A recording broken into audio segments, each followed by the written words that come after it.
नमस्कार, मी संतोष सुतार आणि आपण पाहतात सीएल माझा. चंदगड तालुक्यातील पाटणे फाटा ते मोटनवाडी रस्त्याच्या दुतर्फा असलेल्या झाडांच्या तोडीचा ठेका घेतला म्हणून 5 लाखांची खंडणी वसूल करणाऱ्या चंदगड येथील संतोष बाबूराव हळदणकर आणि कोरज येथील दत्तू उर्फ बाळू पेडणेकर या दोघांविरुद्ध रवींद्र नामदेव बांदिवडेकर यांच्या फिर्यादीवरून गुन्हा नोंद झालाय.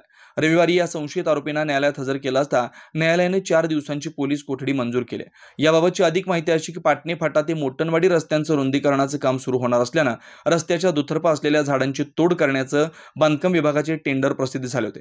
ते ठेकेदार रवींद्र नामदेव बांदिवडेकर यांनी घेऊन त्याची रक्कम शासनाकडे जमा केली होती.